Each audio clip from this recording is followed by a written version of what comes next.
right, welcome to the Fud Up Podcast. I'm Ryan here with Jordan, dude. How's it going? Dude, I'm so thoroughly okay. Well, today, dude, we got an awesome topic that is just a powder keg of stuff. We're going to talk about religion today, and specifically, just like faith practices, belief systems, and man, where to even begin? It's just something that is still such a huge problem for our world, and not just like extreme beliefs and stuff like that, but just, I guess, what the ramifications of religion are just this closed-minded, hateful, I guess, us versus them mentality, and this divisive system that still is so prevalent in the world that I think is really causing a lot of havoc and harm to us, dressed in the idea of morality. Yeah.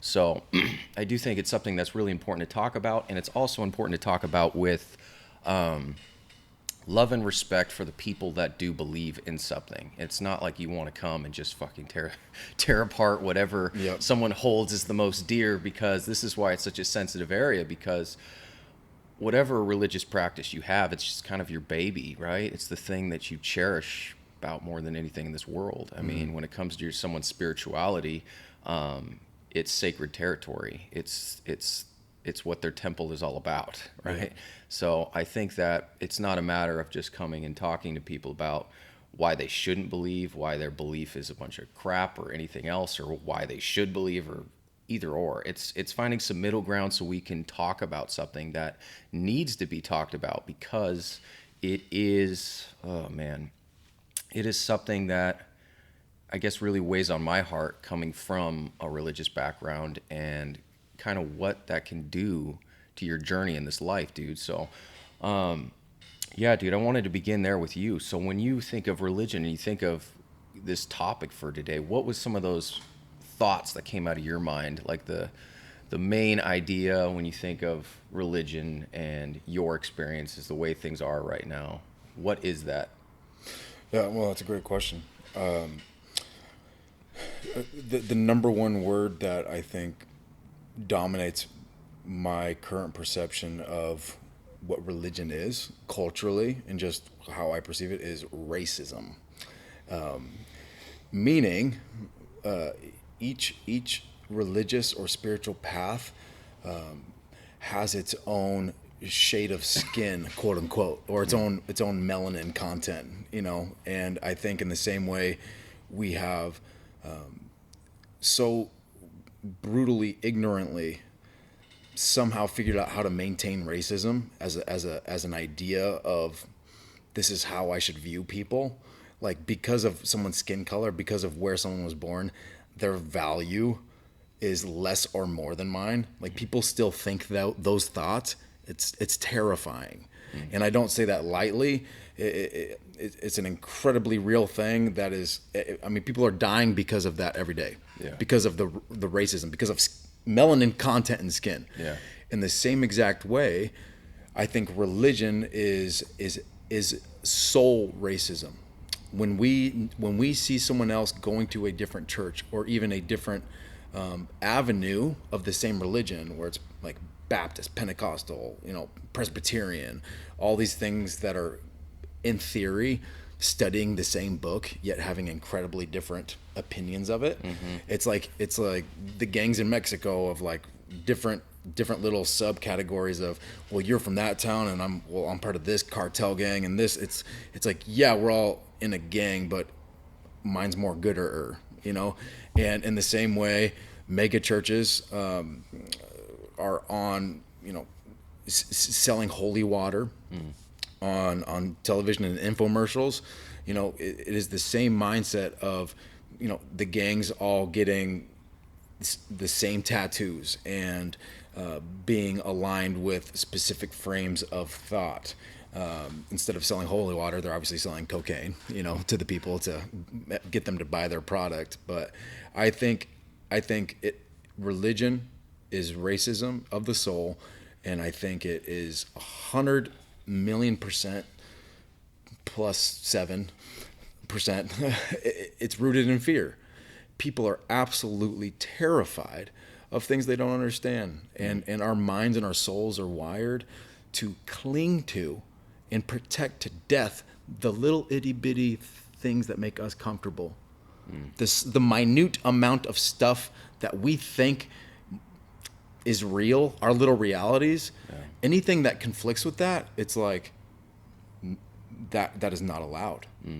Like that, those thoughts, those expressions of religion, whatever, the fact that you go to a mosque, or you go to confession every day, or there's whatever, it's everyone is absolutely terrified of the things in the world they don't understand.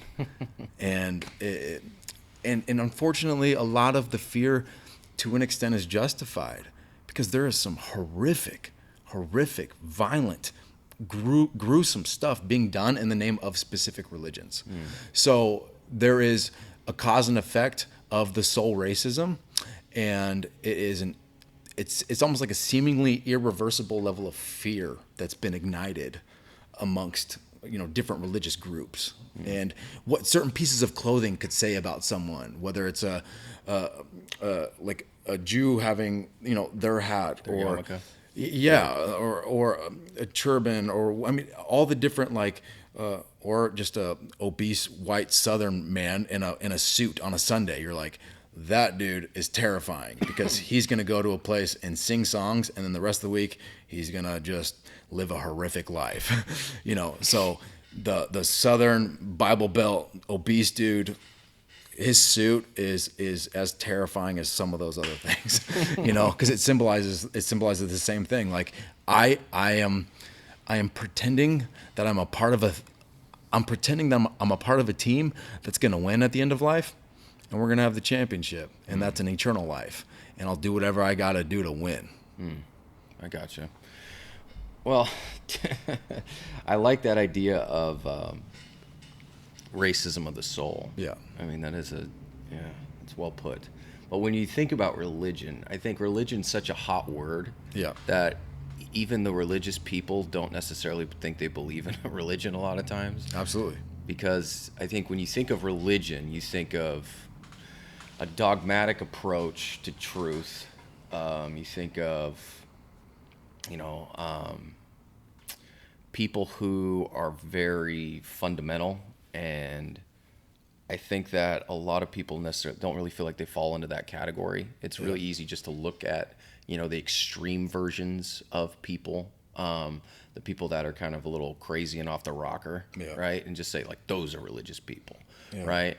Most Christians I know, I don't think would consider themselves religious people, because they say that, no, it's not really religion. I'm like a Jesus follower or whatever it is. But I would boil down religion to basically adopting any sort of belief system, like a set of beliefs, whatever you want to call that, whatever church you go to, however loosely they want to interpret the Bible or the Quran or whatever it is, like that is religion. When you're saying this book is what life's all about, right? Or, this church is going to tell me what is real and true in this world. Like, that is a religion. So when you think of religion and why it is such a hot word and topic, has a lot to do with people don't really want to be seen as religious, right? They don't want to be seen as kind of that closed-minded, right, approach. And so I feel like the way it's gone is there's still very much those people in the world that are religious in that way, the closed-minded, just you have to believe what I believe, otherwise you're wrong, right? You're an infidel or whatever. But there's also the religious people that almost kind of fallen into the deception that they're not, and they're more open than they are, right? And to me, that's still something where it still has a lot of the same dangers, where you don't look at yourself as a religious person, you look at yourself as a follower of whatever, and you almost deceive yourself in the idea that you were open about something you're not. Absolutely. And when it comes to truth, I don't know how it's possible for you not to be open. Even if Jesus is your dude, and you want to go to church and understand, what the Son of God has to say about life and what he has to say about you and how you could have the counselor as the Holy Spirit come into your soul and help guide you in life or whatever it is. Like, you are so much adopting a certain truth based on the Bible, right? Where it's just something that's what you're doing. Just at least call it what it is. You may see it where you're not. You may listen to people that other closed-minded religious people wouldn't, Yeah. but that doesn't mean that you're not in a religion. You are in a religion. Yeah. And I think after going through this whole process of, I used to believe in this truth book, as the Bible was my truth book, and it was something where I didn't really look at myself as religious. I looked at myself as a Jesus follower, someone who loved the message of the gospel because of the extreme love it communicated, and it caused me to want to learn to have the same love to give to other people, which is a freaking great truth. I mean, good Lord. We talk about that all the time. We want to show people, true unconditional love, but it's a really difficult thing to do. So when it comes to religion, I think that it's really easy to just kind of get into whatever group that you're in and just turn everything else off. Turn your mind off. Like, this is it. This is it. I feel safe here.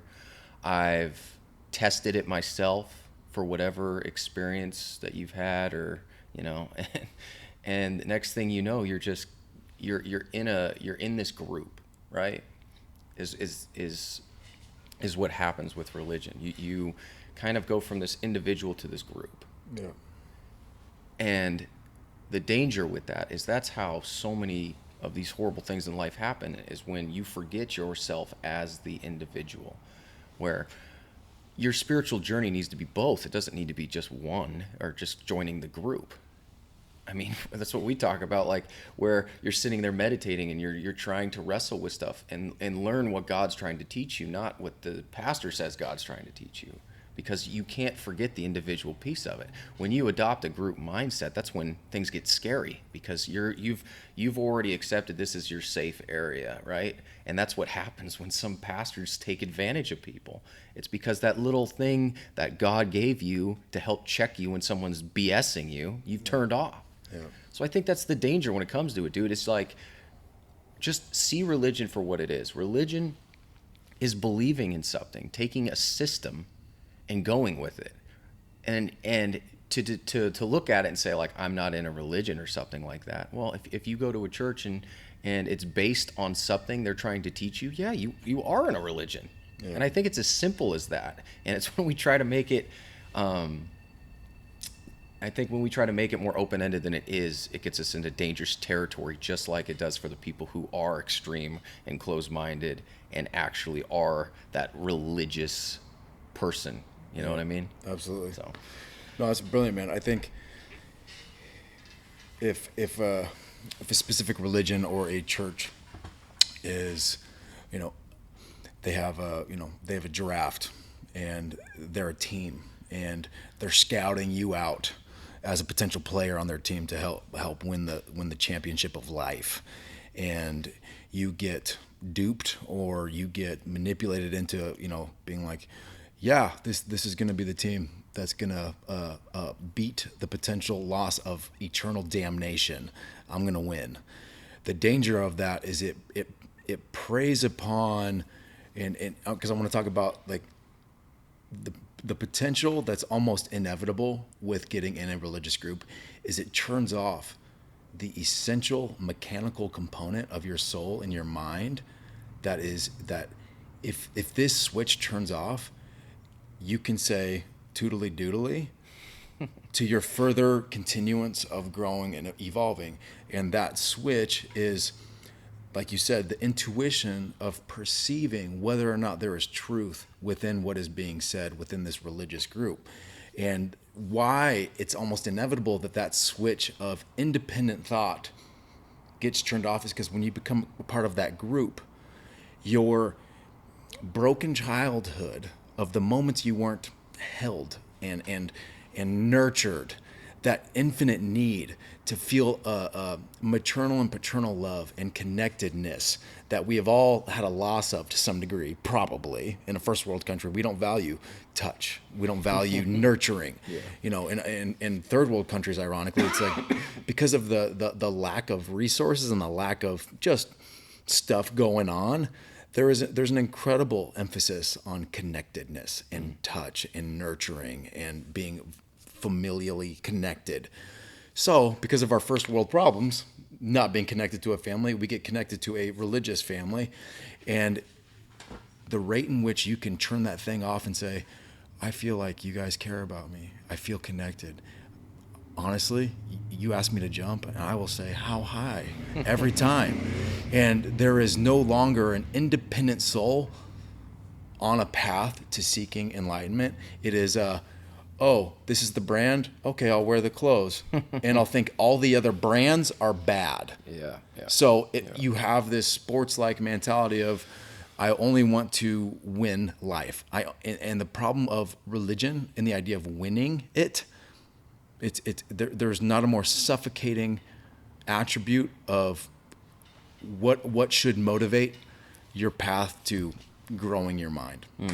And it's I would say definitely in the first world, in my experience, obviously my dad being a pastor and simultaneously being a secret service agent from the devil, and getting paid double time from the Lord and the devil. Shout out to you, Pops. I have an incredibly I'm almost not able to detach from my reality and be objective about it. But I really can, because I don't look at myself as a victim of all these things. I just feel like I had season tickets, front row, courtside seats, probably sitting on the bench of my religious group. I was in the locker room of this religion. I saw this team evolve, and there's so many issues, and there's a reason why the team of the Christianity that I was on, or my family was a part of, there's a reason they never made the playoffs, because it sucked. The administration sucked. Yeah. We were the Browns, like you said earlier. We were the Browns of Christianity. So it's something that is, I don't want to say it's irreversible, because I think there's always an option each day to take ownership of your own trajectory. But I think that's the great debate for anyone that's seeking to find sanity with an insane sheep-like environment. Yeah. Where why would we ask questions about something when we have family and we feel good and we have a shepherd? Look at this pastor. Yeah, he's right. Charismatic. He's got a pretty dope cane that he leads us with, and he looks like aesthetically beautiful with his robe. Like, dude. And he doesn't shear our wool too much, and he's just feeding us. And we're fat and obese, and we don't know anything. So let's not flex any muscular system. Oh, P.S. Guess what? The wolves, quote unquote, of life, whether it's a cancer diagnosis, whether it's a family member dying, all these things in life that are wolves, they're gonna fucking get in that little herd, and they're going to tear you apart. And as soon as they tear you apart, the sheep that were so loyal to you, they don't care about you. They're going to let you die. And that's the terrifying reality so many people live within religious groups and churches, is as soon as you have a son who comes out of the closet and is gay, or you're struggling with anything, you just question the religion you're in, or just something. I've heard a million different stories of, this came up in my life and my church disowned me because I was struggling with this. Yeah. So how do we, I want to understand from your perspective, because you realized you were a wolf in sheep's clothing. You took off the wool, and now you're this like cyborg wolf, just annihilating the world with your love and passion. You're a wolf in a cave, like writing beautiful stories, So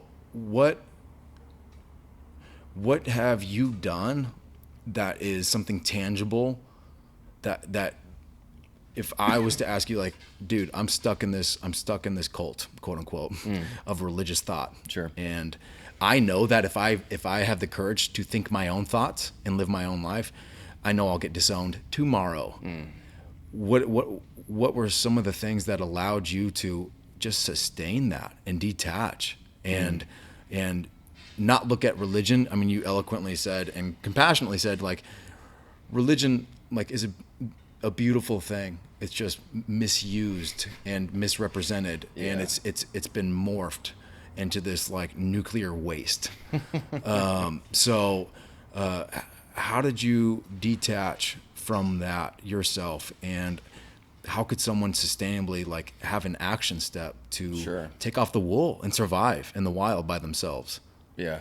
No, I well, I think the first step in any problem is acknowledging that there's a problem and learning to see it from that perspective. So I think what happened for me is learning to understand exactly what I was a part of and what what the belief system I was a part of was built on. So I think that when you can step back, and it's not an easy thing to do. You have to figure out like what is what is it? Why am I so attached to this? Why do I care so much? Like what is it based on? You have to go back to the basis, the foundation of it, right?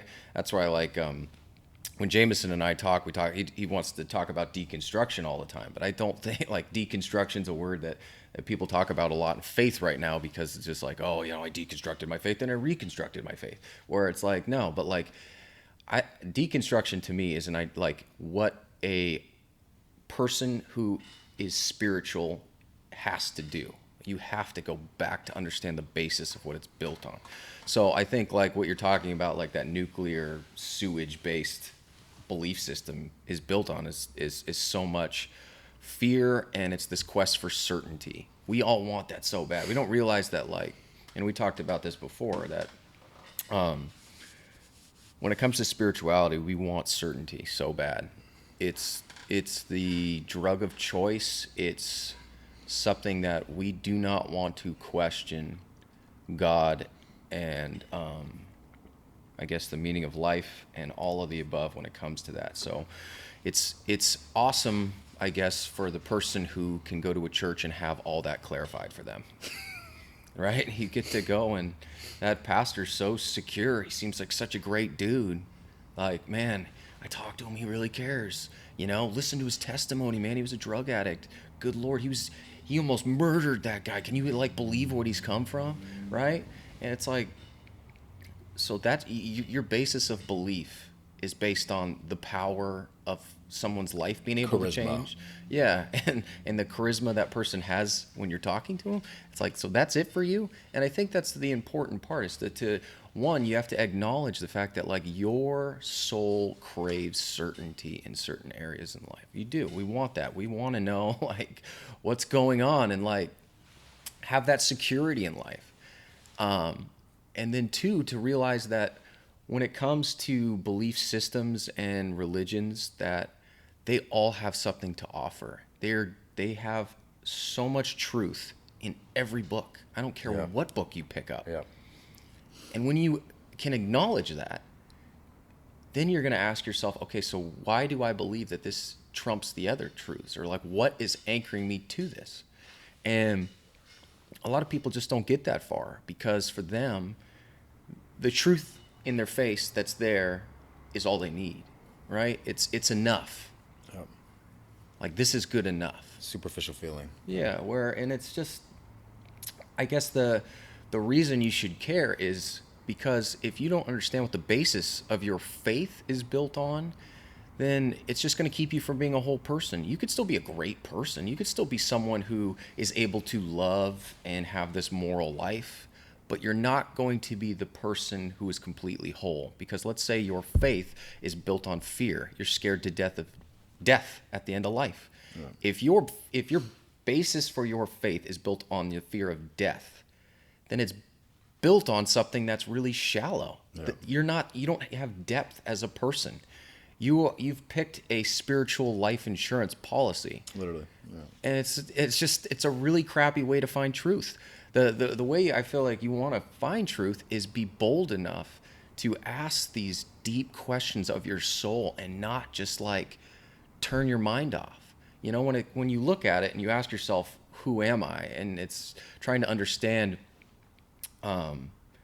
the person that you are. Like you have a mind, you have a body, and then you hope you have a soul, right? But so when you get into this faith, it's like, why do you just turn your mind off? Why do you ignore this part of yourself that is a part? It is there for a reason, And it's not that you want to figure out how to balance all three of those, not just go one or the other. So if you're in something and your mind's going like, dude, like red lights here, red lights, flashing red lights, and you're just like, that's just the intellectual side of me. I need to ignore that. Yeah. And there's a big part of like, I understand why, like I told you in that hump day question you asked me, why Richard Dawkins' book was so impactful for me, because I understand where he's coming from. Like, I understand the fact that, like, when you think of what religion has done to the world and how, like, so for example, like I was listening to Neil deGrasse Tyson. He was talking about how in Baghdad in it was either the 3rd or 4th century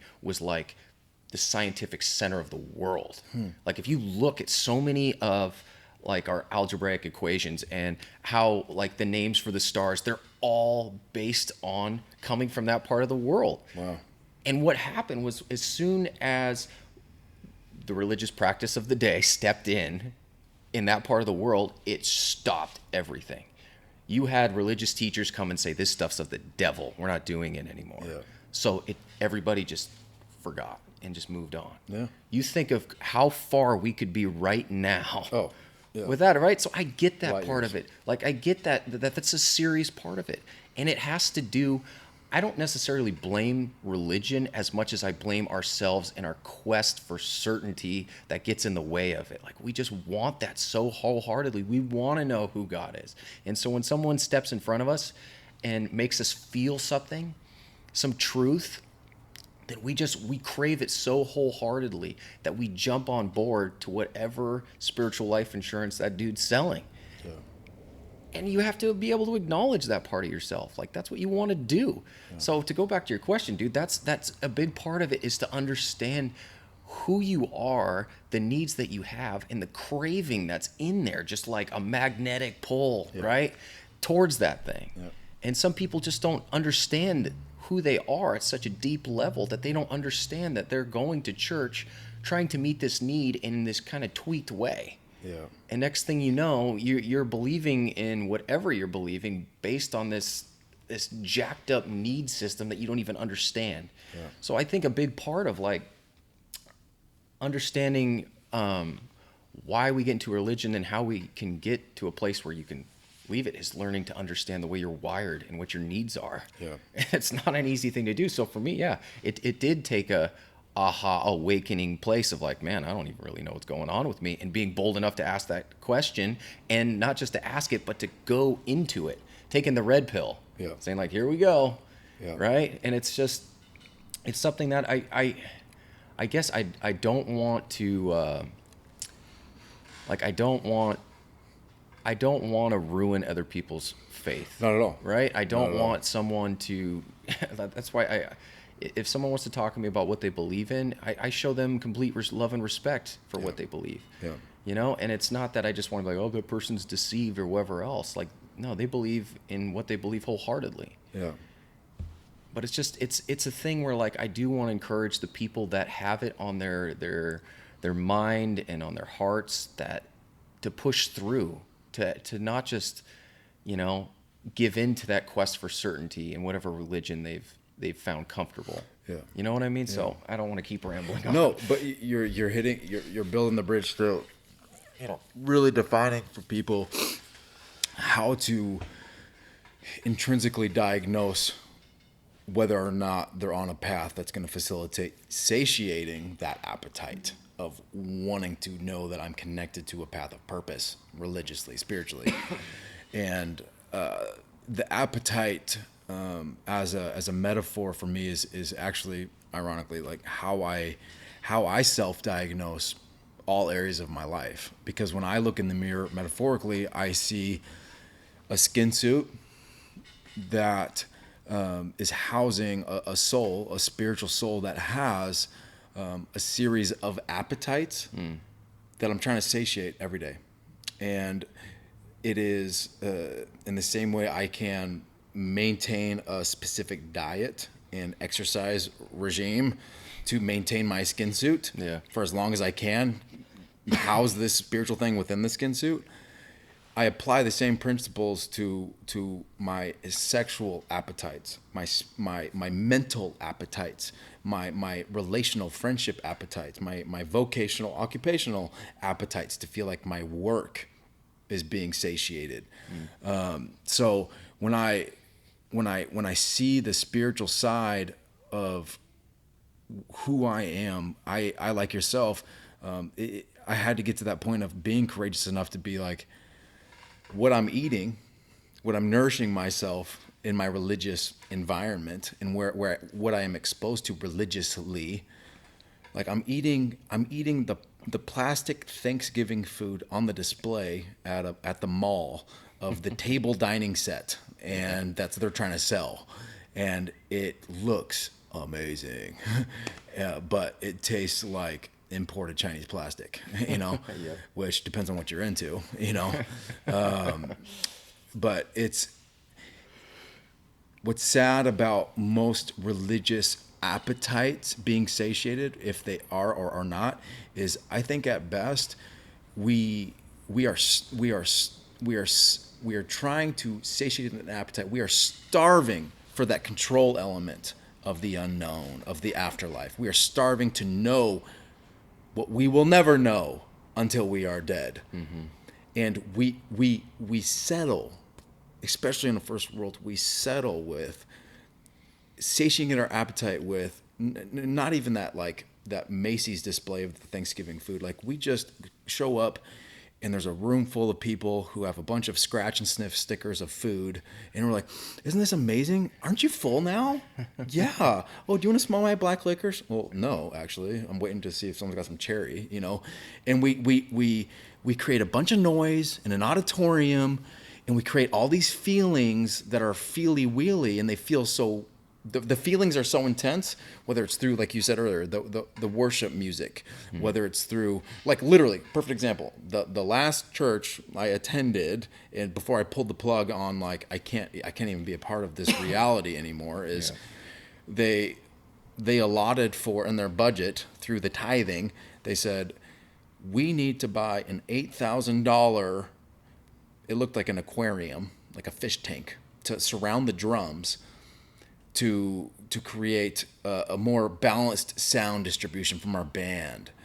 And those windows up there behind the auditorium, the ones that are perfect and don't even have dust on them, we need to get new windows inside the building that'll be a better sound, distributor. Mm-hmm.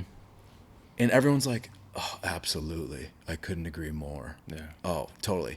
And I'm sitting there like, what the fuck did you just say you're gonna do with the money I just earned? What? Excuse me? But it was so poetically horrific and sad, because you had a group of sheep following this dude who was taking all their money, and he's like, the only way this business of religion is gonna continue on is if I continue upping the ante of creating a feeling while you guys are here.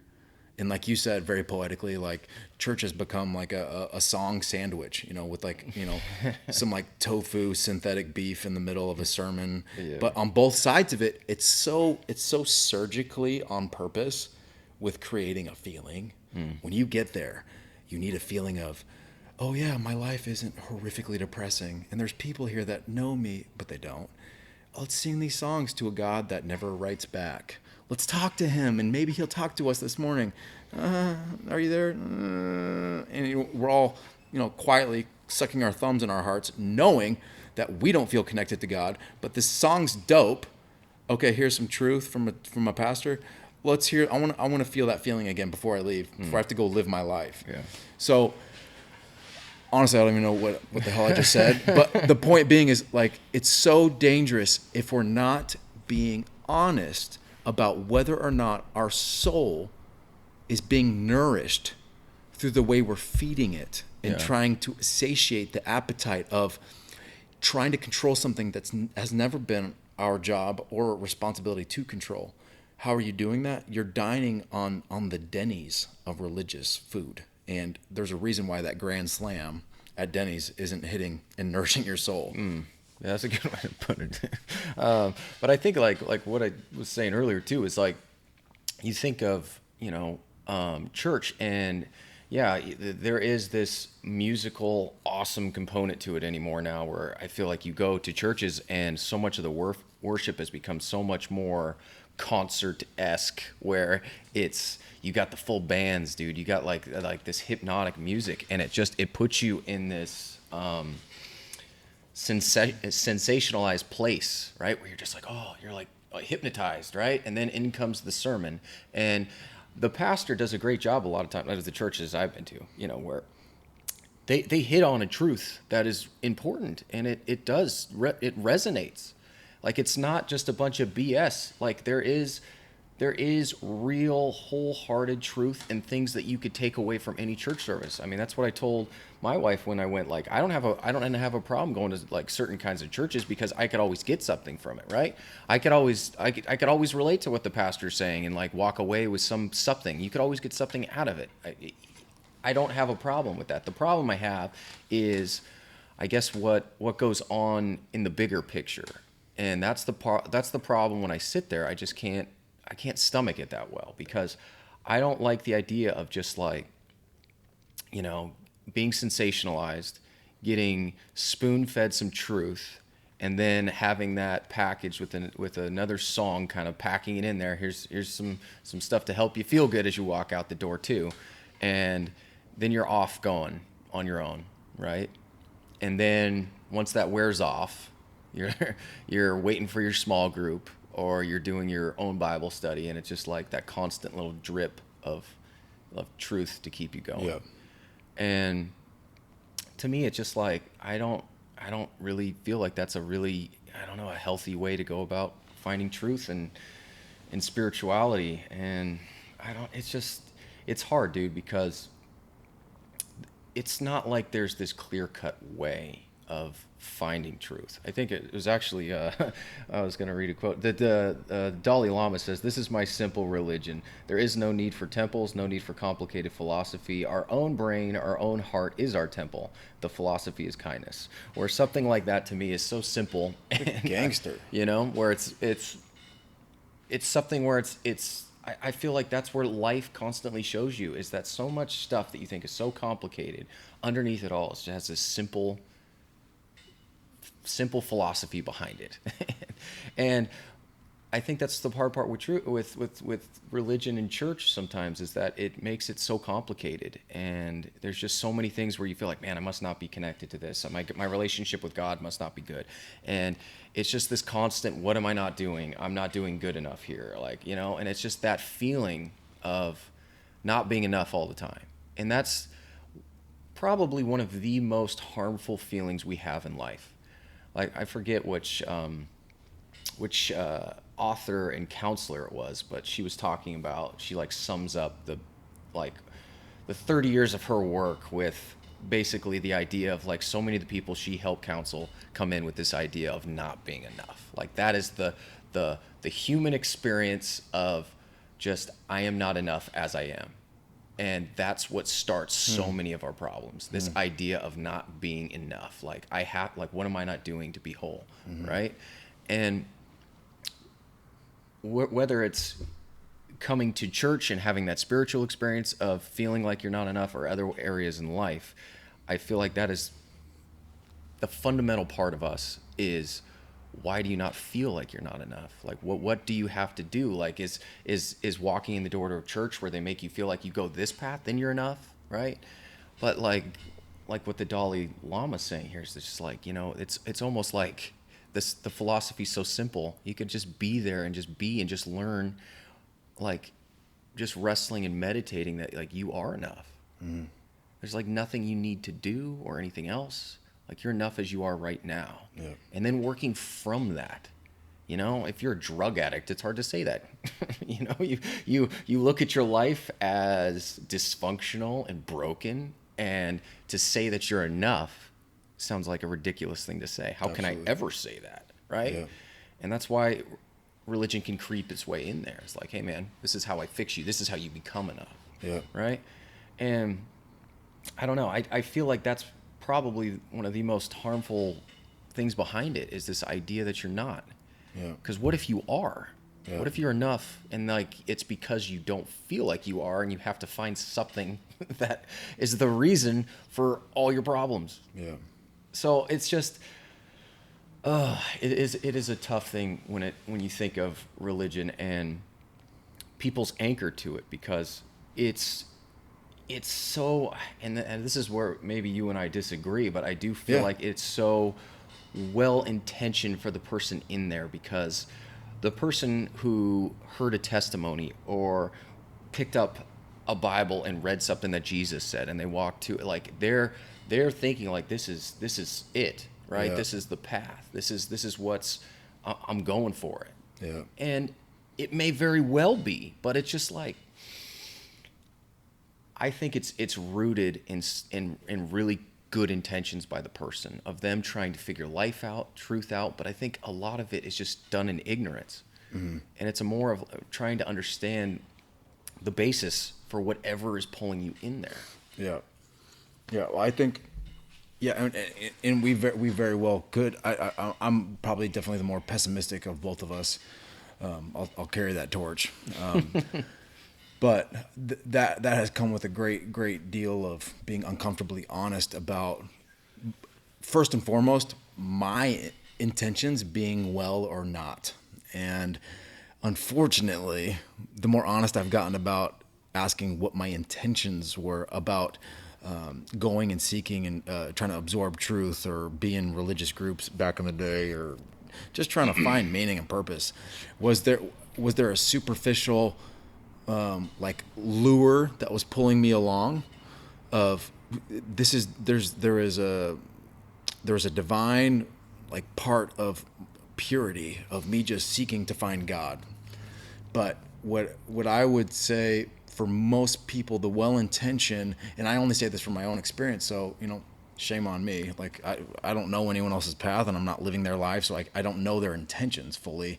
But human nature I understand because I understand myself, and there's a lot of ugliness inside of me, and I think we are so sociopathically selfish, more than we will ever comprehend, and I think we want. Here's a good analogy. I'm gonna talk about porn and religion. This will be good. Let's see if this makes sense. So I think the intentions are, I want to, in a metaphorical, okay, this might backfire, but I'm going to do it anyway. I think everyone, in the same way we have a spiritual enlightenment appetite, we have a sexual appetite. And there's that like deep desire for us to feast upon all things sexual, and obviously culture is a reflection of the most fucked directions we're wanting to explore our sexuality and the type of things we're trying to eat and nourish ourselves with. But the intention is to evolve as a sexual person and find a partner and just explore all your fantasies with sexually, in the same way that my intentions are to go into a spiritual path to become the next Dalai Lama. But we, on our well-intended path, I think most of us, we end up just having like a soft porn career. We never, fully expose ourselves. We have some heavy petting. We round first base, because we don't want to explore what can go where and for how long, sexually or spiritually, and that's where I really question people's well intentions, is because I think people are absolutely self-preserving and selfish and don't want to get into the hardcore porn side of their sexuality and exploring and being fully open sexually. And I don't think they want to get involved with religion to the degree that they'll be looked at as this radical, crazy porn star of spirituality. Because and I think that's why Jesus got killed.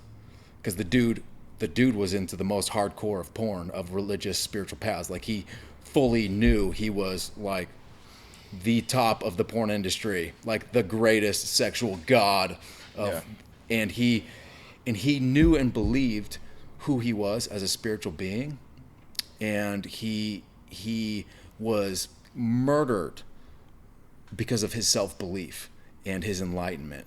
And we are afraid to fully get dirty and fully commit to a spiritual path. So the well intentions on becoming fully enlightened, I think we all, more often than not, people cap out because they just want to be guilty by association with a group of religious people. We want to be barely connected, but we don't fully want to be selflessly sacrificing our lives.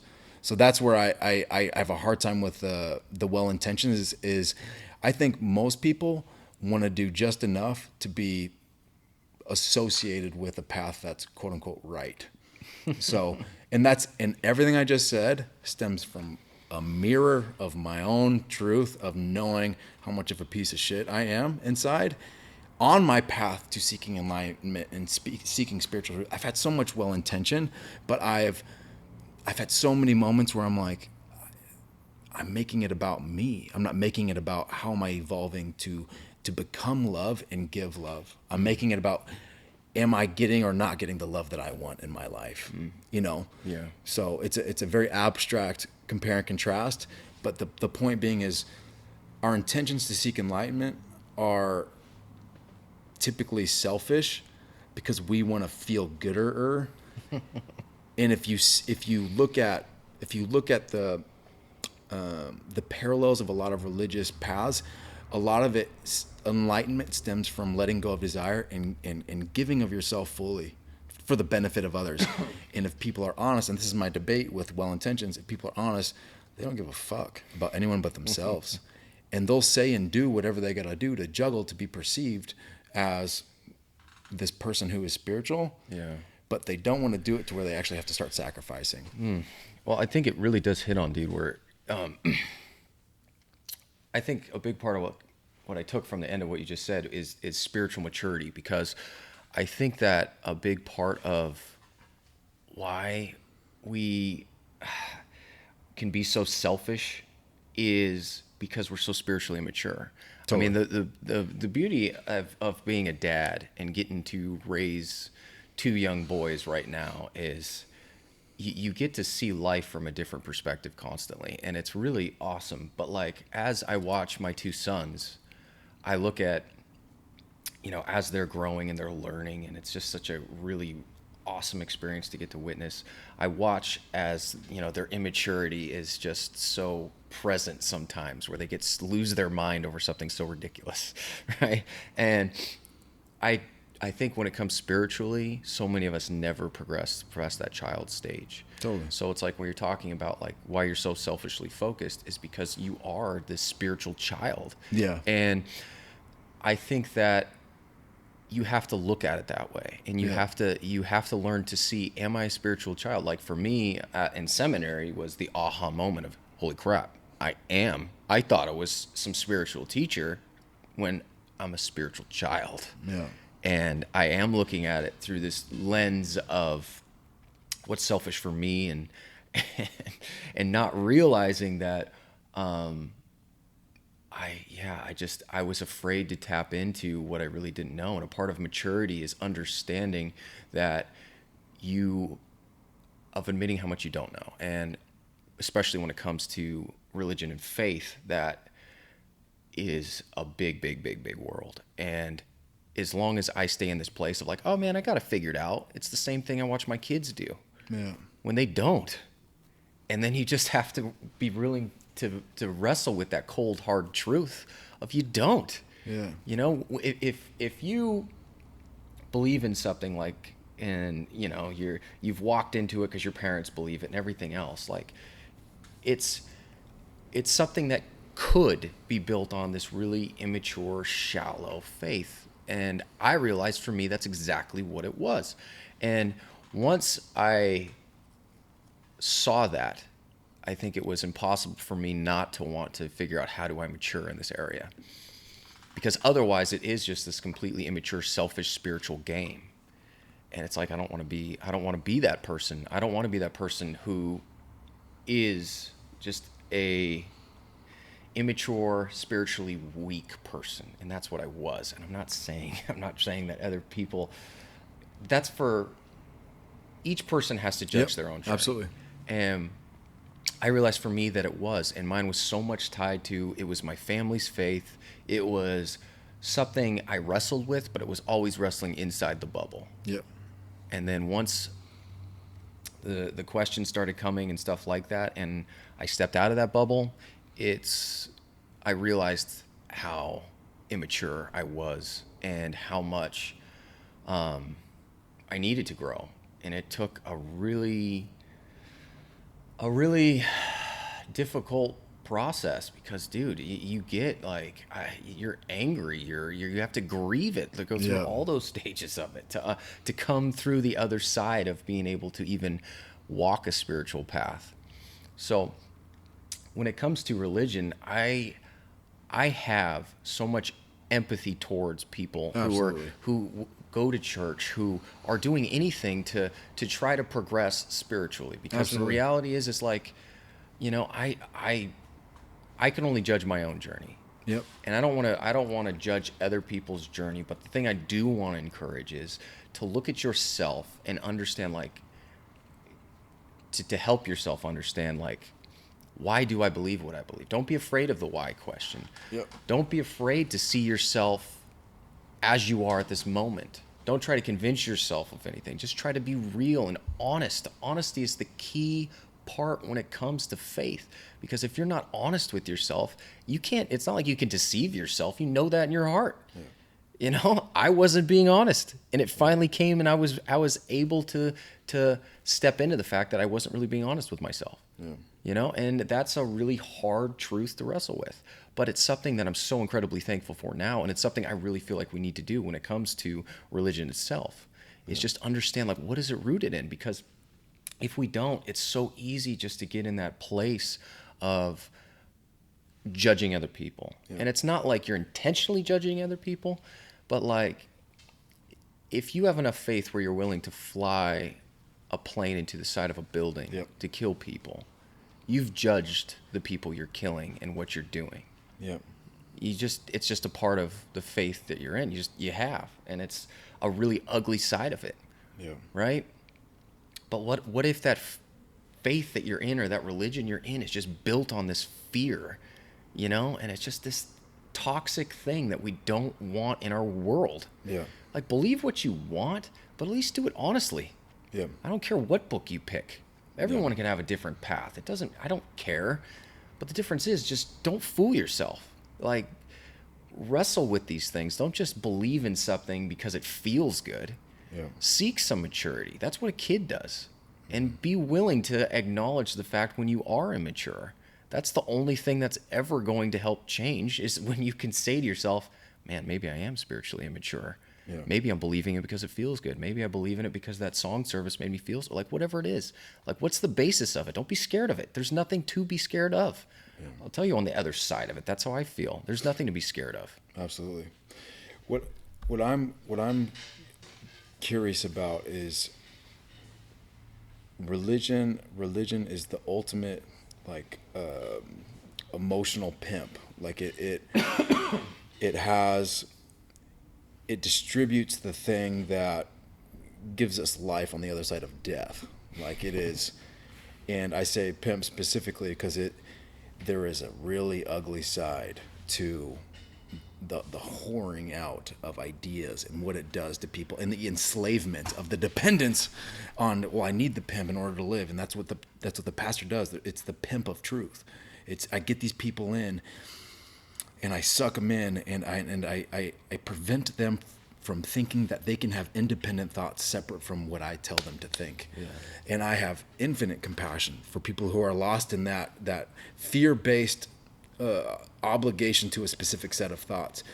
But what really freed me was, what does the pimp have, aka the pastor? What does the pimp have, and how did he or she harness that power? What is the end what is the means they're offering to the end that we're all seeking? Why do we need to go through this conduit of the pimp, the pastor? Like, why can't I connect to what's on the other side of this person? Like, how come I have to be a part of this team and I have to listen to this coach in order to just enjoy the game of life? Why do I have to win it? Why is it competitive? Yeah. Why is it a team-based victory loss category of spirituality? Like, isn't it everyone's individual right and responsibility to not be on a team and a means to just be at peace with who they are? Why is winning a part of this whole path?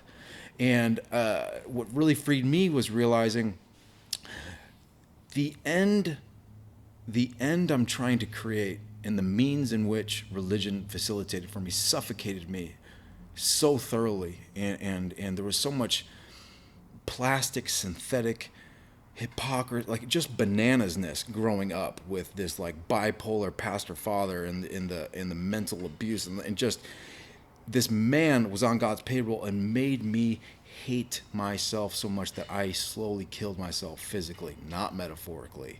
And I'm very lucky to be here. So the twisted reality and the Frankenstein of what religion can do is terrifying. But on the other side, if you have the courage to see what's over there, what I'm curious, Ryan, is I'll tell you after I ask you, but like, what is specifically outside of the fear of death, like these religious texts that have been preserved for centuries in different countries, and I think there's a heartbeat, there's a unanimous heartbeat in a lot of them of what the goal is, and there's definitely a unique way of different cultures expressing what religion is supposed to be and why. If you erased all the books, all the historical texts, all the allegorical like symbolism of all religions, if you erased it all, if you were to write your own book of godness, here is the path, like what do you think the heartbeat would be? Like in a 2019, what do you think to just erase all of the BS of the complexities of, well, this is what I think that verse means. Well, this is what I think that verse means. Well, this is what the symbolism means, and blah, blah, blah. And if you erase all of the arguments about the things that ultimately don't matter, what are all religions really trying to convey symbolically? And what would you write specifically to say, this is what you're after, and this is how you get there? Woof. Man. I think that on the whole, if you look at what it all is and where it's all going, and I think it'd be summed up like this. I think it would be seek who you are and remember. That's it. Seek who you are and remember. It's just try to understand. So like the person, like you use the word meat suit all the time, right? Because you don't feel like this is you. Like seek who you are. Like, what does it mean to be you? What is that? Like, what is that word? Who am I? What does it mean when I say I am blank or whatever? Like, wrestle with that. Keep wrestling with it. Keep going into what that means, and go down that rabbit hole, because I think that's what's going to that's the thing to me where it's going to lead you to the ultimate truth, right? Because all these things, whether you look at the Quran, the Bible, whatever text, right? It's all like, it's so identity based where it's like you want to see yourself as like God's child, or, whatever, like it's trying to make sense of who you are and what you're doing here, right? And it gives you the answer a lot of times, or you think it does, right? But I think it's almost like it gives you an answer, but I think in reality it doesn't give you an answer. It's made to like, okay, like there's a mystery component here, and we don't like that. It's a blank slot that we want to plug in something. And so I think that's what religion does a lot of times, is fills in the blank. I am a Christian, I am a Hindu, I am a Muslim, I am a Mormon, I'm a Scientologist, I am whatever. Like, you want that to be filled in. And I think a big part of it is like, it's not meant to be filled in, man. It's meant to be like, take the, and I wrote about this in the chapter where I was just like, it goes down to, you just take what God says is like, I am, right, to Moses, and you just take that like, I am. That's what I am. I am. There is no I am blank. There is I am. I am. That's what I am. And it sounds ridiculous, I know. No, it doesn't. This is a really hard topic for me because it's hard because there's so much built on it and there's so much past and emotional. Like, it's hard for me to be clear about what I'm talking about. But you are being very clear, and I think Okay, that's it's why long. it's so. But that's why it's so important, because you and I could ping pong for days Yeah, on about this all the stuff. I know, idiosyncrasies yeah. about specific religions and the pros and cons of this and this and this. And I think it's so important to erase all of it. Yeah. And just say, hey, there's a few books that were written a long ass time ago. That's right. And it's caused a lot of hell for a lot of people, Yep. ironically. Yeah. And what if we were to write a book that actually made fucking sense in 2019 in our use of letter combinations and words? Yeah. On a human level, separating race, separating gender, separating everything that blinds us to the me within the skin suit.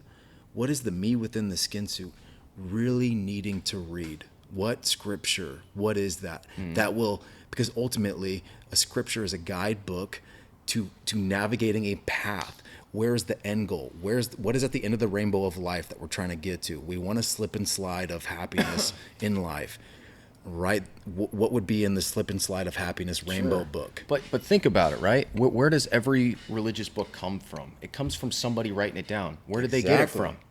They got it from some inspiration, or God channeled it through you or whatever, right? It came from in here. It's not like it fell out of the sky. Exactly. So that's the thing. It's just like, yeah, it comes from in here. So go back, like, when you think of I am, who are you? What does that mean? Yeah. Right? Even just take it to a scientific level. Go to the smallest part of who we are. We're all the same crap. Atomically, yeah. Yeah. It's all made of the same, like, that's the point. It's all teaching the same thing. But I'm just, it's hard, dude, because it's hard because I do think it's just this identity confusion, and religion gives you the answer to the identity problem, or it gives you an answer. A flavor of it. Yeah. And I think when you go down the rabbit hole, yeah, you realize that it's much different than you think. That mystery is there for a reason. And I think that the big call in life is to wake up to that identity crisis that we're born with. Yeah. Yeah. And it's hard though, dude, because like when you talk about your dad and you talk about how it was, it's just like the hardest part I think that religion can do to people is it plagues your mind, and the next thing you know, that like you're oblivious to so much of what you do and the harm that you can cause, right? When you could think of a pastor, someone who's supposed to be plugged into truth and a path of love and caring and connecting people to God. And the hard part, and a lot of pastors and spiritual people can be the opposite.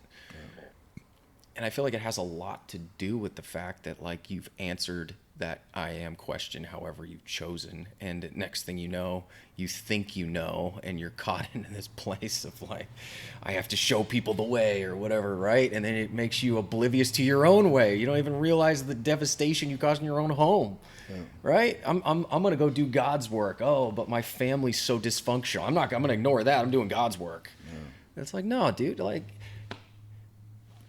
it's all God's work. Yeah. So I don't.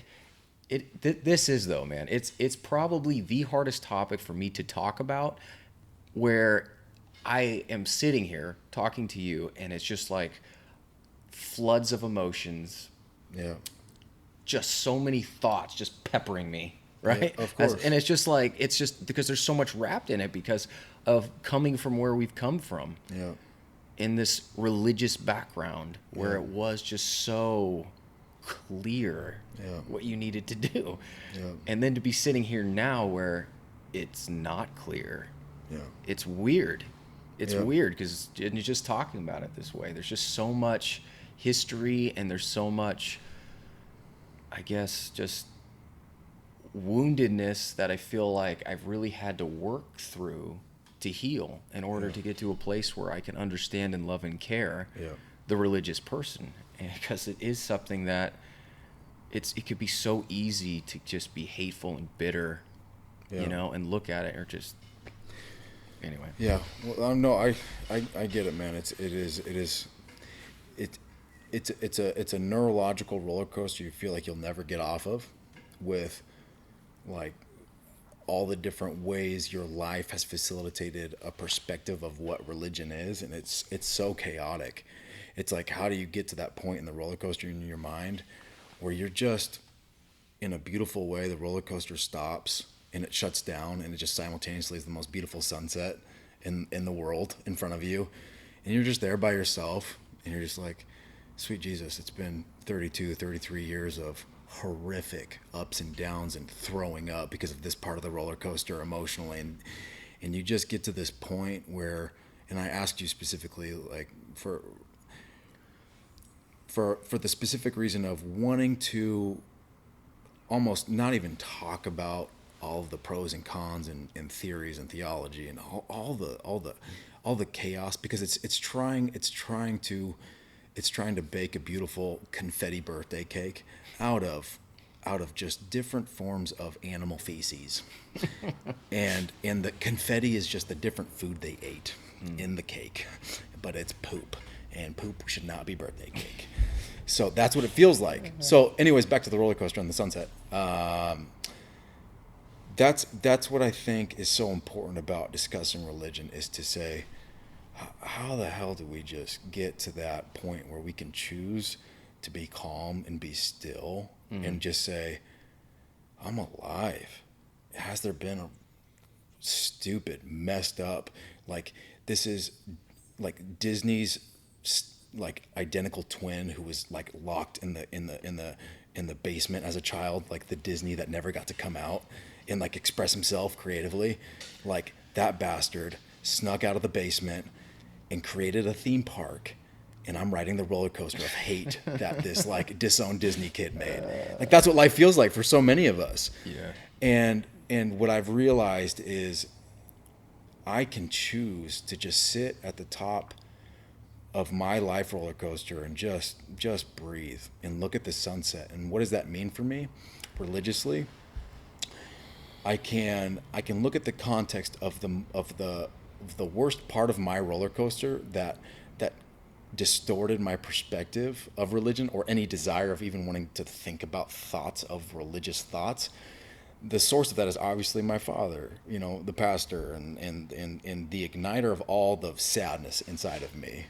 And he actually gave me the greatest gift that is irreplaceable. There's not even a value you can put on it, because he actually gave me the gate key to being able to be on that top of that roller coaster and being in a sunset and feeling the warmth, because he robbed me of the thing that he unknowingly birthed. And he robbed me of the thing that I think is the most human, religious thing in the world, which is love.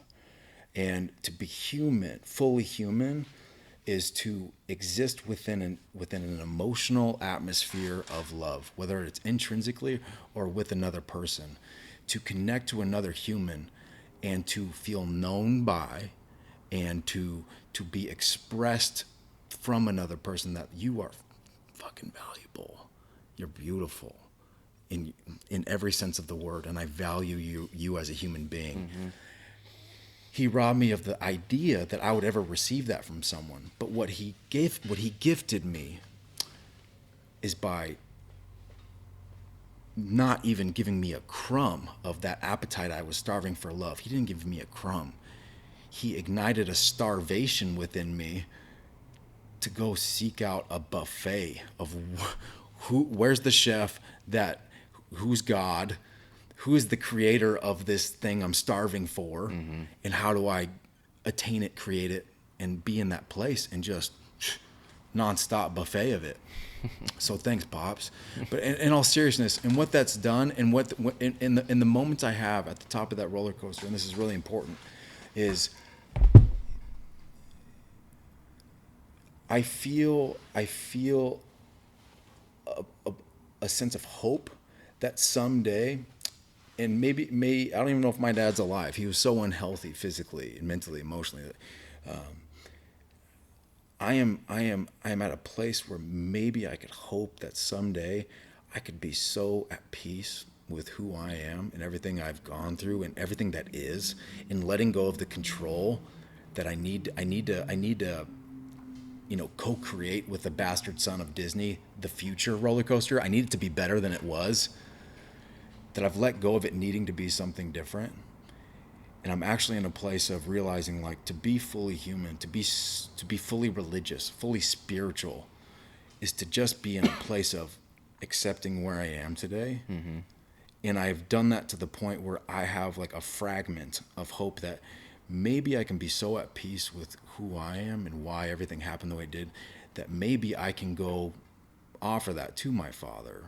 Maybe I can show him who God is, the God he never knew, by knowing that God is within me and within you and within everyone in the form of unconditional, unfiltered love. Love is God. Love is religion manifested. To be in a place of complete acceptance and being a conduit of that and saying, there's no trophy, there's no winning team, there's no religion that's better than any other religion that's more gooder. And like you so eloquently said, like, you are aligned with truth if you come to a place of, oh, hey, bro, what team are you on? What religious group are you involved with? What are you doing? And you just simply say, I am. Yeah. I am. Yeah. And I think the I am, if the thing is that you are is love and becoming love, loving yourself, extending that as much as you can imperfectly, I think you're on the right path. Yeah. But I love that idea of love, because you think of like what you just said, accepting yourself for what you're at is the most loving place you could be. Like, that's being love in the sense of, Yeah. right? Because love is acceptance, love is understanding, and what I said earlier about not being enough, that is the opposite. Exactly. You are not being loved when you're telling yourself you're not enough. And that's what, and I think one of the hardest part about religion is the idea of sin and evil and all of that, right? Where it creeps in and it tells you are not enough, you're sick, you're despicable, you need to be saved because you're so ugly and gross and blah, blah, blah, right? But then it's like, okay, so how do you define sin? So like, that's where it goes down this path, right? Where it gets convoluted. Some things seem like obvious, like murdering someone's got to be a sin. I don't know, right? But when you look at yourself and you cannot say you're enough, and you say, I'm an addict, I'm whatever you want to plug in as the thing that you're not. You're not being love. You're being fear, you're being hate, whatever you want to call it, right? And that's one of the most harmful places we can be. And when a belief system keeps you locked into that, I have a hard time seeing how that's something that's freeing. Yeah. Seems more like a prison to me. 100%. Where I feel like the way I understand it is like, it's kind of impossible for us to be apart from God, and the idea that we have to accept, I don't know, something to be God. I don't know, it just doesn't really make sense. Yeah. I don't know. But that's just me, where I feel like in order to be loved, there is a place where you have to learn to accept and understand yourself. And that begins there. It's a whole nother topic, talking about sin and evil and everything else. But I do think that when we look at ourselves, and if we're bound to this idea of I'm not enough as I am, it's a scary place to be, because then it's like, what does it take to stop that? Yeah. And that's a road where, I mean, you're basically programmed to whatever answers that for you. Yeah. Whether it's a testimony or a church, or you walk into a Scientologist building and you grab those two things and they read your whatever, I forget what you call it, but they take it and you're like, oh dude, you're low, we need to fix you. They're like, dude, really? That's it? This is it for me? All right, on. Okay, you just got yourself into a cult based off the dude who wrote more novels than any other person on this planet, who's straight crazy. Yeah. Now you're believing his religion that he basically self-medicated through. That's how that happens. So the point being is, I think that you were spot on when you talk about that idea of learning to accept yourself and be as you are, because I think that's the fundamental part of how you learn to be in the I am place. Otherwise, it's always something else. And whatever it's going to take to answer for you is the thing that's scary, because you're programmed for something that's going to answer, whether you walk into a church or that friend talks to you the way at the right time. And next thing you know, you're funneled into whatever belief practice it is. So who knows? All these paths look different. Not saying that couldn't be a path to freedom or whatever else. God works in so many crazy ways, but I do think that, man, just ask yourself why. Why can't you accept yourself as you are? Because in order to be love, to be God, then you have to be able to accept yourself as you are now. And whatever reason you're not is something that really needs to be worked out. Yeah. So. It's beautiful, man. I don't know. Dude, like I told you, I hope some of this made sense to anybody listening, because to me, I really don't know, because it's so hard when you talk about stuff like this to, especially for me, to not, my emotions get in the way of trying to articulate exactly what I'm. But that's important, is to, it's so important to not become robotic about the conversation. And I think there's too many stoic spiritual teachers who, to a fault, are saying, there's so many aspects of Buddhism that I love, but there's also a part of me that if you become so detached from any desire, the fear is that you become inhuman. And I think the goal of a human's evolution should never be to escape what you are, but to be aware of what you are and distribute your attention and your energy in moderation and proportion to where it's supposed to be. Meaning, so many to desire, not even desire itself, is to be a robot. Like, to know what you desire and then know why, and then more importantly, know what to do with it. That's to be fully human. To acknowledge that you cannot and will not, and we're never supposed to, escape the appetites. It's how do I nourish myself daily? Yeah. And I think to religiously, spiritually dine on the sustenance and the catered meals of the Lord, I think it's from the Lord's kitchen. If after eating it each day, you can come to a place of, I am who I am today, and I'm more than enough. Yeah. And if you don't feel enough, I promise you there's an answer why. Yeah. And it's having the courage to be like, well, damn. Well, if that didn't work, I hope I have the courage to try something different tomorrow. Yep. Oh, totally. And it's having that patience. Patience is the primary artery heartbeat of God. I think God is love. The universe is love. And I think there is never an expectation from that infinite source of everything that is looking at you saying, you need to be more than what you are. I think there's an infinite compassion that says, you're exactly where you're supposed to be. Yeah. Otherwise, you'd be somewhere else. Yeah, totally. It's well said, dude. All right, so hopefully that connected with some people. It was definitely, I feel all sorts of scattered after the end of this, so it must have been it was impactful for me. It was a roller coaster. Yeah, so, man. Yeah. Anything else, dude, before we wrap this sucker up? No, man. It's as always. It's we are a completely as intense as moments are. Mostly from my end, Ryan's just guilty by association. If you hate anyone, hate me, please. But there is genuinely an infinite amount of compassion to where everyone's at. Mm-hmm. And everything we say is through the heartbeat of wanting to just evoke and ignite, choose your own adventure, because it is your adventure to choose. It's not someone else's to choose for you. That's right. And just moving towards a place of knowing you're enough today, like Ryan said, is where you need to be. That's right on, dude. All right, we'll be back again next week with something we haven't decided yet, but I'm sure it'll be fun, right? Hopefully a little more articulate than this one was, but right on. All right, cool. Thanks, everybody.